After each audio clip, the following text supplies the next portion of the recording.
host and master of ceremonies, Nathan Cassar. Well, welcome to this special and final episode of Season 2 of the Justice Plan TV and podcast show, where we bring you exciting and unconventional wedding experiences. I'm your host and professional wedding MC, Nathan Cassar, and today we have a true wedding maverick with us, Heidi Rayment, also known as Hitched by Heidi. Now, Heidi is not your typical celebrant, content creator, or MC.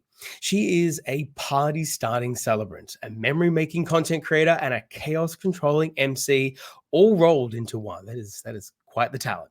She's the vendor you need to take your wedding to the next level, where you and your guests will experience something unforgettable, something that can't be compared to anything else.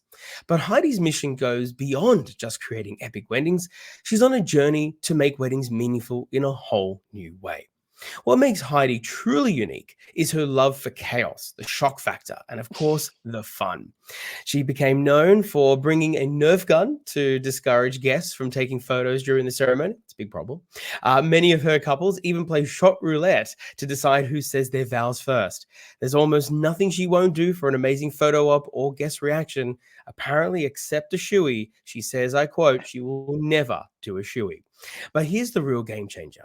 Heidi is the driving force behind the Wedding Mavericks.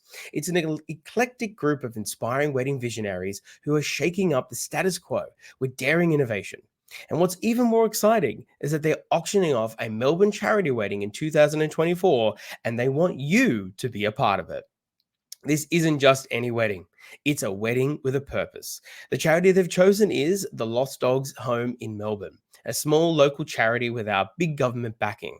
Here's how it works. Vendors will provide their products or services as part of a total wedding package.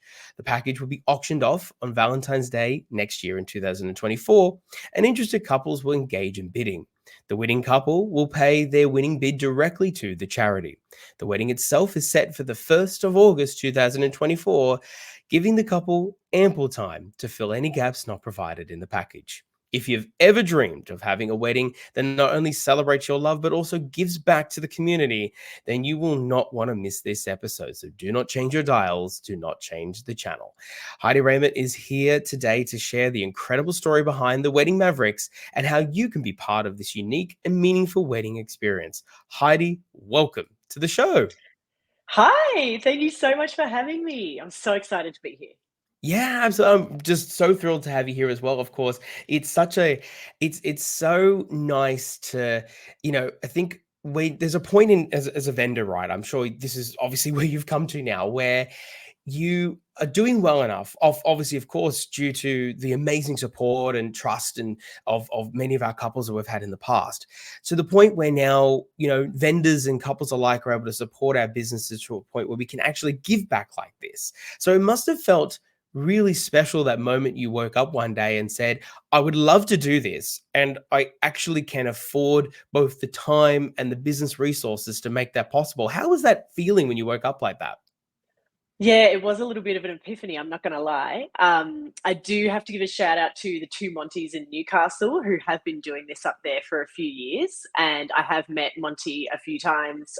You may know him as Holy Matrimonty.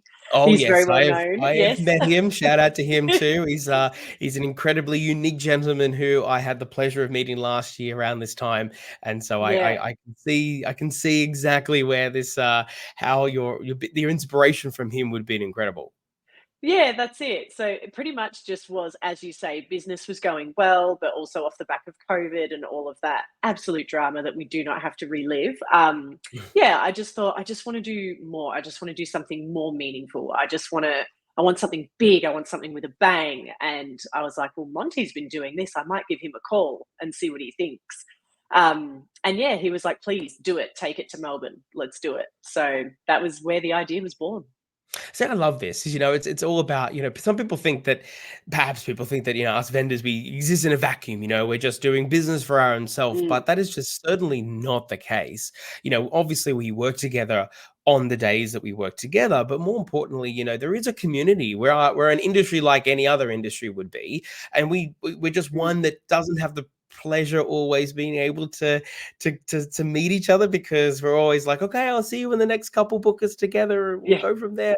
And even like yourself with celebrant to celebrant, you're never going to get to work together. So it's beautiful to hear that, you know, we're taking inspiration from one another, and then this is what's being created. So tell us more about how you came up with the Wedding Mavericks as sort of like as an entity and a name and so forth. And then also give us, I know I gave a quick rundown of sort of what couples can expect if they want to be a part of this next year, but just sort of, you know, feel free to let us know more about it. Yeah, absolutely. So the word Mavericks I had been using for a little while within my celebrant business anyway, to sort of describe the types of couples that might be keen to book me as their celebrant. I like to say, you know, I'm here for the Mavericks, the people who are breaking the rules and are ready to upset the status quo and set the trends. And so when I decided I was going to do the charity wedding, I thought this is exactly what should be under the Wedding Mavericks banner. This is exactly fitting that ethos and that philosophy. So yeah, and then obviously the logo was really easy to draw up. It's just a pair of aviators. Love it. And with Love the it. release, yeah, and with the release of the newest Tom Cruise Top Gun movie, Mavericks was a word that was within people's vocabulary. It wasn't like Mm, it was a not a new word, absolutely not, but something people were mm. familiar with and using more often in everyday speech. So I thought it might Probably also resonate. works better than the wedding gooses as well, wedding Yeah, geese, you I know, think so so. The wedding roosters, yeah, the wedding hype yeah. men. Yeah, Yeah, Mavericks is the one exactly. that fits. Totally. Yeah, so that's really where the name for Wedding Mavericks came from. And obviously, being that we want to give all the money to charity, so vendors are going to offer up their services. The couple is going to bid on the entire package and donate the entire amount to the charity. It felt like a very maverick thing to do. I love that so much. You know, the fact that they know directly that, you know, no money's going to be taken from any particular person whatsoever in that package. It's everyone's giving their time. But also, you know, the couple can also feel as though that, yeah, they've spent money. So it's not quote unquote like a free wedding as such, but Mm, it's all been done in kind, both the effort from all the people that you've enterprised as part of the package, but then yeah. also the couple also sort of playing their part in it as well. I think that's an extra buy-in that I haven't seen or heard of in virtually any other giveaway or any other type of wedding package that's given as a competition or something.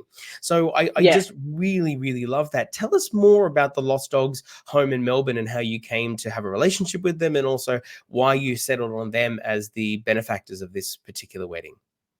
Yeah, so I have a dog myself. I have a beagle ear, a beagle cross cavalier named Rocky. He Cute. was my firstborn. Yeah, he's 13 years old now. He's, Oh. you know, been the love of my life for a long time. Absolutely adore him. And I do find that a lot of the couples that I work with are dog people. I do find there's like some consistency there Mm, across the board, that the type of very relaxed, very light-hearted wedding that I go for also tends to lend itself to people who love dogs and have mm, dogs. So something I'm very passionate about as well, you know, is that rescuing dogs as opposed to going towards breeders if you can and stuff like that. You know, again, off the back of COVID, I think a lot of people maybe bought some pets or adopted some pets and then post COVID found they were unable to look after them. It just mm. felt like an issue that's quite current and prevalent in 2023, 2024. And yeah, I did want to look for a small charity that didn't have the big government backing. So I felt like someone local who was giving back to the community in a way that the community needs right now was absolutely the way to go. Yeah, that's I really love that, because at the end of the day, I love that you've obviously, you know, that's something that means something to you, but at the same time, Mm. of course, you know, can really resonate with that kind of couple who are interested in being able to support this. I mean, I can't imagine anybody on this entire planet who would say no, that's not a good cause at all. But but no, that is just such a beautiful sort of origin of sorts, of how you came to that. Tell me, I'm curious, because it is a Melbourne-based wedding you're going to be putting together, and we'll talk a bit Mm. more about the people that are going to be enterprise into it very shortly, because I'm sure people would love to hear more about who they be bidding with for.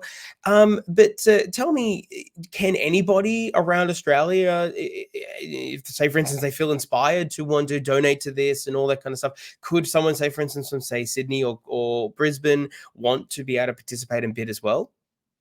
Yeah, they absolutely can. At the moment, I do have a request that you would need to attend the auction in person on Valentine's Day. So that would be a requirement, but there's no reason you can't fly in from wherever you like if you were interested in bidding on this wedding. Obviously, there's an extra layer to those couples in terms of the logistics if their friends and families are all based outside of Melbourne, Mm. how they would make that wedding work for them. But if they're open to it, I'm totally open to it. Yeah, cool. No worries at all. Hey, all in the name of inclusion, That's it. I love that. So yeah, as I mentioned before, I'd love to hear more about because I've had a look at your socials and Mm. I've had a look at the Mavericks in particular, and it does feel like that sort of Tom Cruise sort of ragtag team of the best. So tell me more about some of the characters that you've got in that have also joined the team to deliver this amazing, beautiful charity wedding. Absolutely. I'm very excited for this part because I'm so grateful to all of these people who have jumped on board almost with zero hesitation, honestly. Like pretty much everybody that I approached has been like, yes, can't wait, so stoked to be involved. So that's the first thing I kind of wanted to point out was that nobody had to be convinced to help out this cause. And also in saying that it is a lot of high quality vendors. So to start with, the venue is Gather and Taylor, which is kind of what you might describe as an urban winery. Mhm. It's literally based right around the corner from the Lost Dogs home. So it's nice and local. Oh, that's nice. And yeah, it's quite a blank canvas, warehousey look to it as well. So although it might be described as looking like an urban winery, it's also kind of like an urban warehouse, if that makes sense. So there's so much that can be done there, and there's various spaces. There's a downstairs space and also an outdoor cocktail space, as well as an updoor area, which is generally upstairs area, sorry, which is generally where the reception takes place. So you have ceremony downstairs, reception upstairs, which works perfectly as well for the fact that it's a winter wedding because the wedding's on the Mm. 1st of August. We needed a really good indoor space. Mhm. Um, and this venue is owned by Nudo Events, and they have also kindly offered it up for the auction as well. So you're getting double the value basically from that venue. We've also got some hire items being delivered by Always Eventive. They are Yarra Valley based. They have some of the most gorgeous vintage couches and armchairs and coffee tables and stuff like that that will make for a really beautiful little seating area.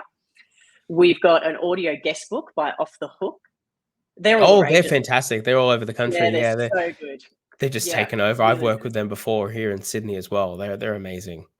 They are. They're so much fun. I've been to a few events where they are present and I can't help but leave a message on the phone. So you get your choice of any phone color with them as well. A little sign next to it, that says leave us a message. You can create your own personalized greeting and you get an online gallery of all the voice messages. So that's amazing. In terms of celebrant, I've engaged Celebrate with Liz, who's a dear friend of mine, a genius storyteller, a massive vibe bringer, an all round just wonderful, warm, lovely person. So I'm very excited to have Liz on board.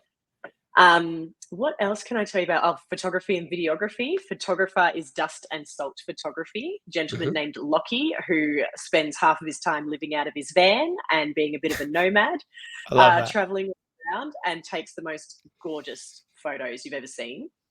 Videography is CKCS Films, which is a husband-wife team. And I came across them when I saw some content where they had attached a bottle of Fireball to a video camera and it was passed around the reception. And it just screamed my vibe. It just screamed Mm. Wedding Mavericks and super stoked to have them on board. They do amazing work as well. On the day coordination is being run by Phoebe of Harper and Grace Designs, who is going to be all over the floor plan. She'll do a site visit, vendor liaison, and basically just run the day for us. Happy, happy days to have her on board. We've got some live music for pre-ceremony, ceremony, and post-ceremony canapes, which is going to be done by Wendy Bird Music. Never heard a voice like her. Absolutely beautiful to listen to. And then we've also got dog sitting, of course. So I Do Pause is going to provide some dog sitting services for us, which includes a qualified vet nurse who does the pickup, the drop off, toileting, care, behaviour management, photo assistance, and travel. So had to have a pet sitter on board. Naturally. We do, yeah, naturally. We do have a professional MC organising Which I was all so the happy to formalities see. of I the was like, evening. oh, I can't Yes. even begin to describe. Don't get me wrong. Like, I love everyone that you've mentioned so far with all my heart, but just we get forgotten so much. So thank you So for true. doing that.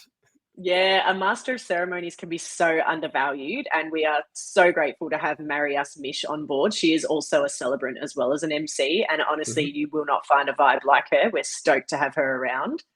And in between her bits and pieces, we've got DJ MC Apples, who is going to be obviously running the reception music, getting the dance floor absolutely cranking. He is a genius at what he does.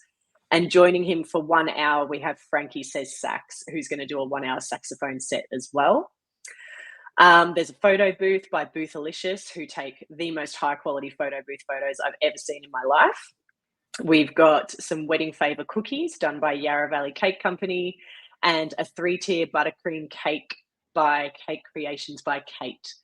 So we've covered quite a bit. That is a lot. I mean, even just with that alone, because I know, as I said in my intro, you guys make a note that if there's anything additional, obviously that's not part of the package, they have to just source that independently, which makes sense. Sure. But I mean, gee, if that alone already in my book, when going through all the weddings that I've done, and in terms of who's getting who for what particular types of vendors and so forth, I'm thinking that's already what I would dare say is more than average for the amount of vendors that are enterprise as part of a wedding on average, just because people have different tastes. So that alone is already incredibly comprehensive. So couldn't you, if someone's happy with everything you've picked, I mean, I couldn't imagine that's a whole wedding in a box just done, little neat bow, I love that. Just about. It's really exciting. And I mean, if you total all that up, so obviously not counting the venue cost for what they've offered up for the auction, just for the wedding itself, it comes to a total of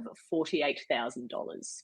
Which is pretty reasonable for all of that too. So, I mean, in the sense of, like that, whatever obviously, of course, I hope that we smash that reserve price. That'd be astounding, of course. But for certainly, just that alone, that is incredible value that you just, like I said at the beginning, you just don't see these kind of things come up. So definitely, no matter where you are in the country, but particularly, of course, Melbourne. I mean, that's an offer that very hard to refuse, I would say. So you've done well.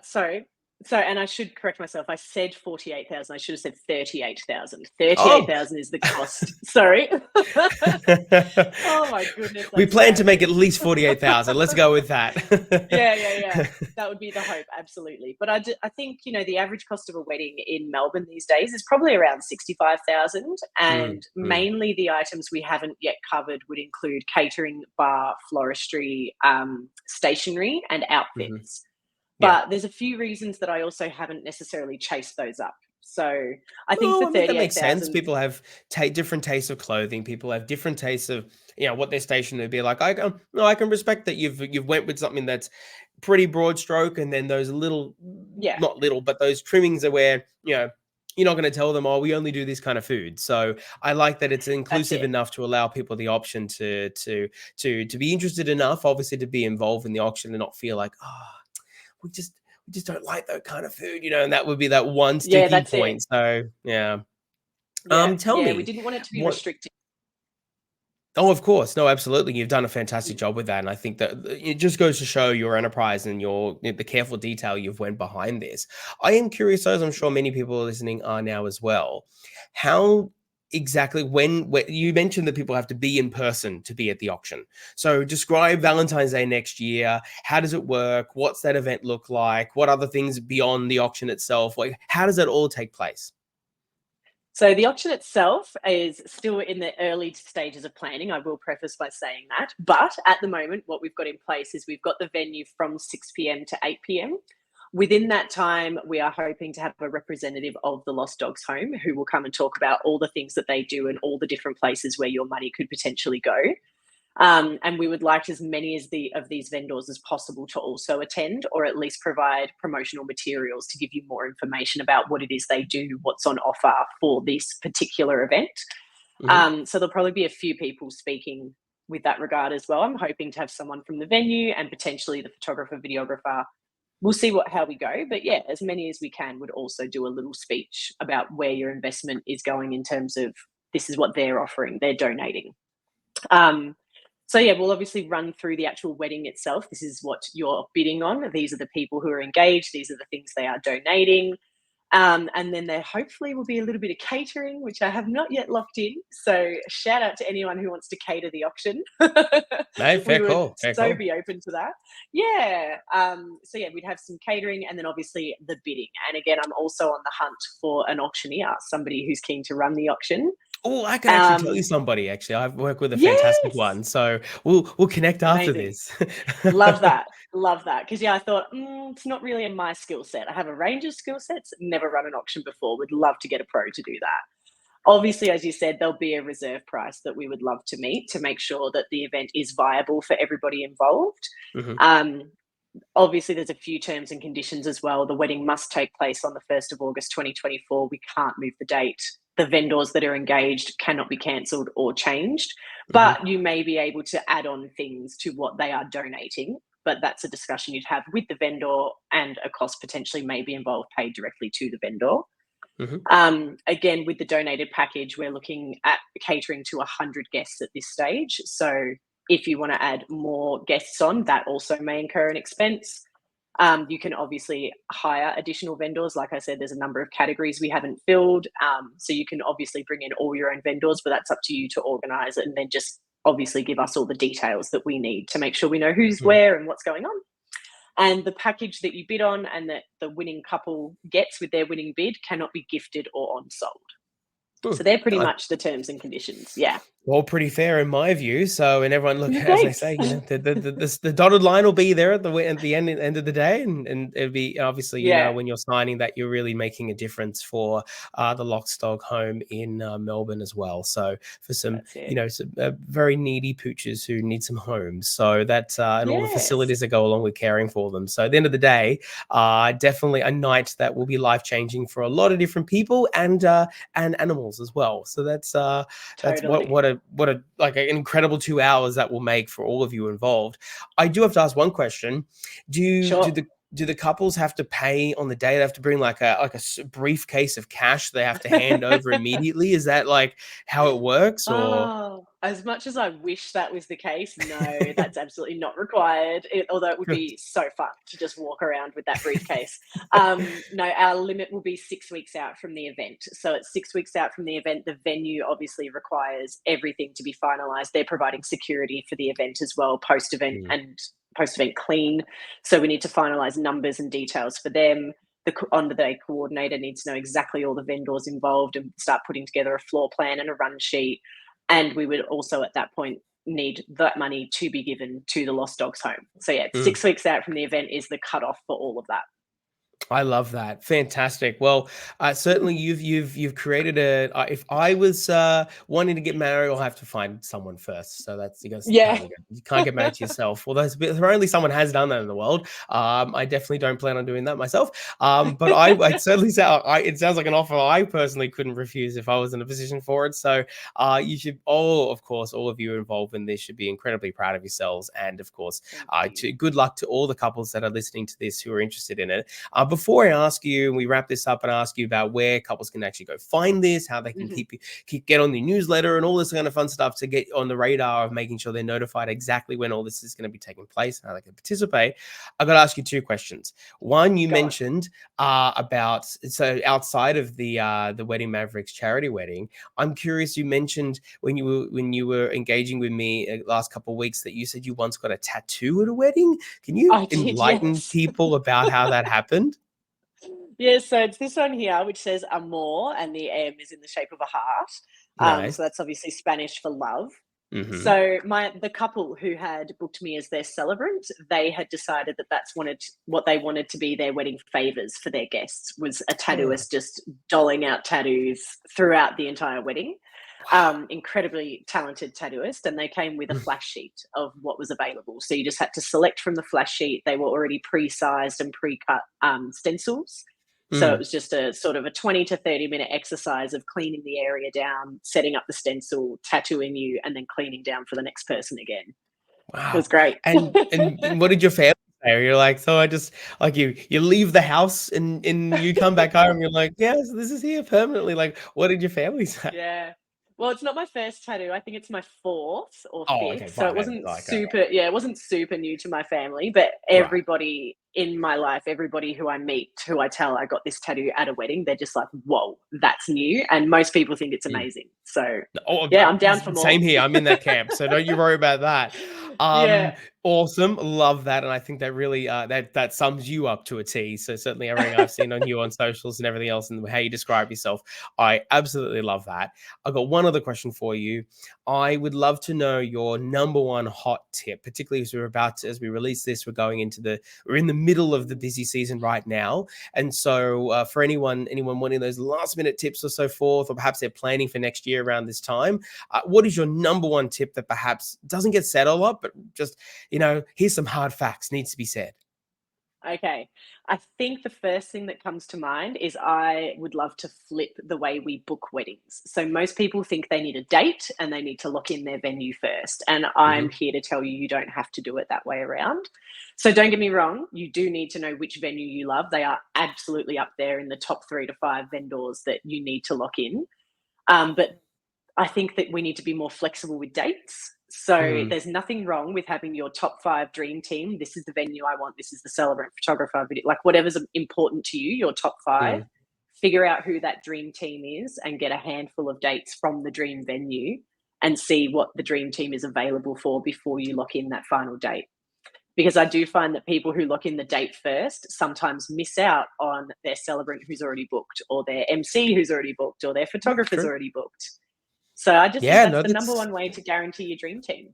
Oh yeah, that is definitely, I didn't expect that, and I love that. I think look, I'm the same as you in the sense, in very much in that I resonate 100 million% when it comes to smashing the status quo as from in my own orbit of influence in the industry up here in Sydney. So I Sure. I love everything about the fact that you, amongst with all the rest of your Mavericks, are trying to do the same thing and succeeding, because all of you have such vibrant personalities and orbits of influence in terms of how this particular wedding is going to play out, but also just Mm. obviously all the other weddings that all of you do throughout the year when you're not working together as the ultimate dream team for this particular package. So it's a credit to you and the rest of the folk who have signed up here. And as a fellow industry vendor, I just, I pat you on the back, I salute you, and I bow before your benevolence in terms of how wonderful this is to offer to everybody and for a good cause. That does unfortunately wrap up our time, but I do want to find out before we go, tell the fine folks listening, how do they find you? How do they get interested? Is there an email newsletter? Is there a bell they can push on YouTube? I don't know, whatever it is, you tell us. How do the people get involved and ensure they don't miss the date? Absolutely. So Wedding Mavericks, mostly we are on Instagram. So wedding_Mavericks, all lowercase, no other fancy bits and pieces in the handle. That's the handle. And there is a link in the bio where you can see a full rundown of all the vendors that involve with links to their websites. And there's a sign up form to get on the list to join us at the auction. And that's also how I'll put you on a mailing list to keep you up to date on all the developments that happen literally as they happen.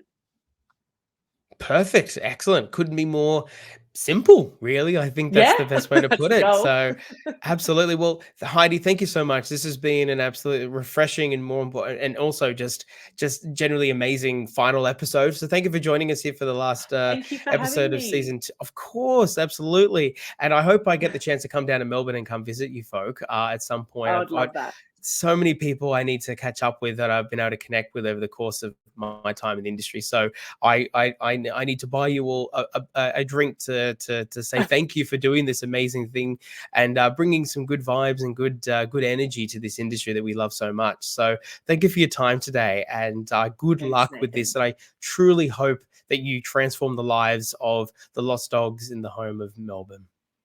Thank you so much, Nathan. We're so grateful that you had me on to talk about this wonderful project. Thank you. Well, there you have it. Thank you so much for tuning in to the Just As Planned TV and podcast show. We hope you enjoyed this episode and found some valuable insights and tips to help you plan your dream wedding. If you haven't already, hit the subscribe button on our channel and turn on notifications to stay up to date with our latest episodes. And if today's episode has inspired you in your own wedding journey, feel free to let us know in the comment section or simply send through any burning questions you may have to hello@justasplan.com.au. We wish you all the very best in planning your big day, and we hope your wedding goes just as planned.